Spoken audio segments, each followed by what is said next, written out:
have a question for you when we're out of time. It's okay, we'll talk later.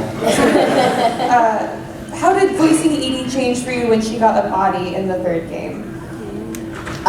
It was, you know, in one way it was more fun. It was always fun doing Edie, and I have to be right up front here. Like Hogan said, I don't play games. So I kind of, and you shoot this stuff or you tape it years ago, and actually you don't get a script. So many times the first time I was reading a line, it was being recorded. And where we recorded in Los Angeles, or where I recorded, it's all on a computer monitor now, so you can't even flip ahead while they're talking and start looking at your lines ahead. One line will come on the screen, and you read it while you're recording. You read it a few times until they think they have it, and then you move on, another line pops up. And you're literally reading it for the first time as the record button is on. So it's really hard to get a basis of what's going on if you don't actually play the game afterwards. And I'm about the most technologically challenged person there is, so I think the console would probably break up, or like blow up if I attempted to play. But, so it's hard to, you may be disappointed in some of my answers, I apologize. But Edie was a lot of fun when she got a robotic body, and she could flirt a little bit more with Joker then. I think at some point I was on his lap and sitting on his lap, I think, at one point, wasn't it? Yeah. So I think that's the best part of having the robotic body. I get to have a little bit more fun interaction with Joker. Right, okay, Matt, let's stand. Okay. I love you all, but this is mainly directed toward Miss Helfer and Mr. Hogan. When you were recording, how often would you say frack when you messed up the script? Or did you at all? I didn't at all, because I surprisingly never once on Battlestar was ever said frack. I tried to slip it in, improv it once, and I didn't. So, you said it a lot though. And I said frack a lot. And it's funny, when we first started the show and they were saying frack, I thought they were not going to get away with it. And God's damn it. You can say God's damn it, but you can't say God damn it. But now I say God's damn it all the time. And also, like, I think it's Sackhoff would say, or Starbuck would say, I need a really good frack. I gotta frack somebody tonight.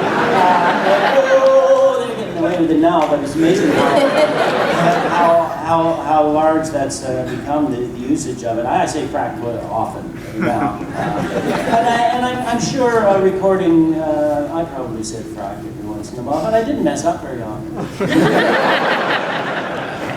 I said something else a lot. Oh, okay. Well, hi. So if there ever is a live action movie, and God forbid you all were unable to play your characters, who would you fan cast to play your role?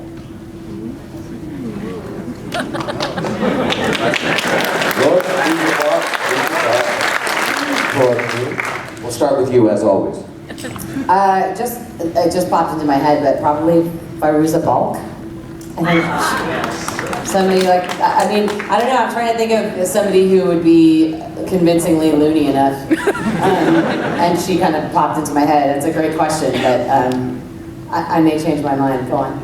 Let's see, for male shepherd, yeah, I don't think there's much chance of me getting cast as male shepherd, because underneath this armor I'm a scrawny bastard. So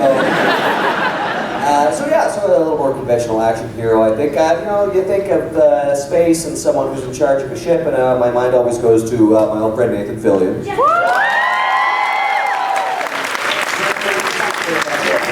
But also another guy that I think of, what was his Firefly castmate, Adam Baldwin, might be. Yeah. I would get those gentlemen forward. They put me out of a job. Great. All right. But I'm playing Jack. Yeah. Just so you know, like no one's taking that role. Well, this is interesting. Do we get someone that looks like me or someone that looks like Ashley? That's a big range. I think you're the casting agent, so you decide. You can cast like Robert De Niro if you want. That would be a very interesting casting choice. Maybe somebody super hot, like Halle Berry. I don't know. Can you say Halle Berry? Sure. Yeah. I don't know. I always like liked Demi more. I thought that, I think she's kind of a tough chick that doesn't take any crap and says what she thinks. I don't know. What do you think? For Ashley. You're good, you know. Yeah. Mark's like, Interesting. All right, can we cast anyone across time? Can we go? Like, back in time? Goldie Hawn from Private Benjamin. I just grabbed that out of the air. It's your choice. You gotta, That would work, though. Yeah? That would totally work, Yeah? yeah. All right. I don't know.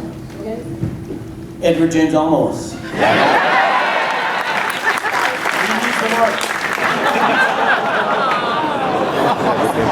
We're not recording this, are we? No, it's I think taken- mine would be CGI. Fairly certain it would be CGI.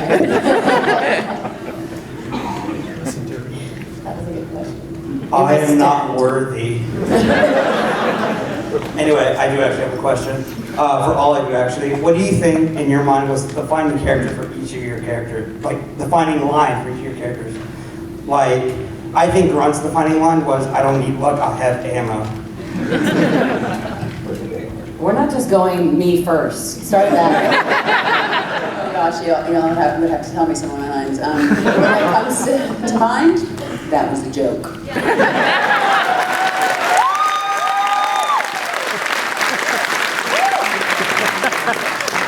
This is not one of his lines. This is me saying, I have no idea, you tell me. I've already said this one. Let's hear it. How come whenever somebody says with all due respect, you guys know the rest, right? I mean, that pretty much defines Ashley, right? I should go.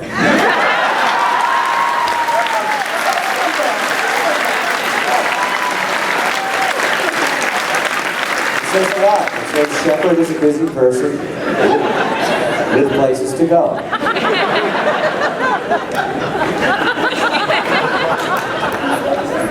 So many. If you'd gone first, it would be over by now. I always go to, touch me and I will smear the walls with you, bitch!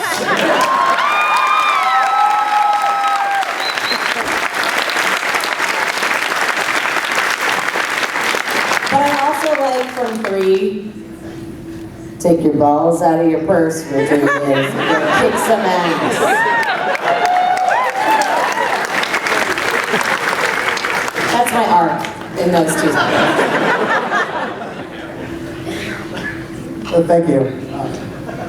Mark, I've been curious. One of the things about Mass Effect that I think appeals to the whole audience is the diversity of the character. You can choose your background, how you play them, good, bad, rogue, all that in between. So I know you've all voiced a bunch of different lines for a bunch of different options.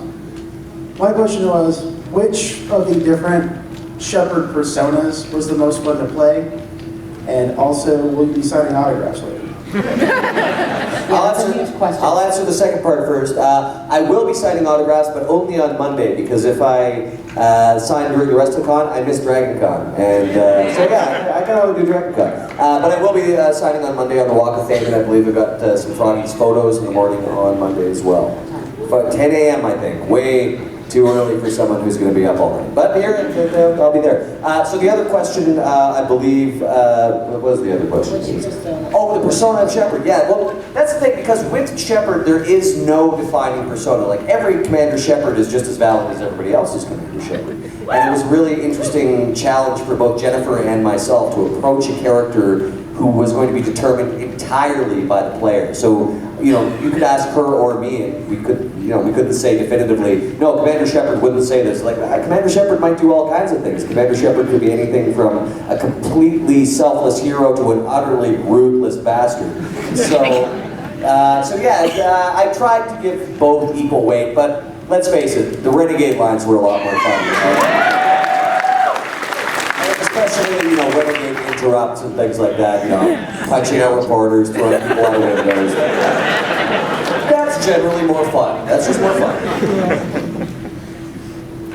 My question is, how fun was it to make the Citadel DLC? Because the party scene was hilarious.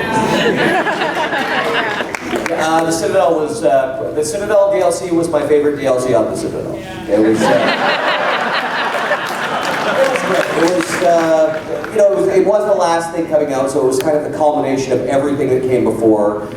It was a lot of closure that, you know, some people had issues with the third game because they didn't feel that it had the same kind of closure, the emotional closure with all the characters. That is what the Citadel DLC gave you in spades. Like, it just gave you moments with all these characters, getting to see all of them interact together, all the in-jokes, things like, you know, Blasto and Shepard meeting face to face that I particularly liked, you know, the I should go joke in the elevator, all of these things. So yeah, it was a blast to do. And every time I went in for a session with the Citadel DLC, I was just like, oh man, really? Yeah, everything about that DLC I loved. What about you guys? How did you enjoy your portions of Citadel? I loved it because it made me happy because I felt like you got to see Jack's fun stuff. And, you know, like, you got to see a whole new portion of her personality, and to me it showed that she had kind of come to a really like healed place in her journey and was able to make friends with people maybe she didn't like so much throughout the game and just have a good time. So her hair was coming down and I liked it.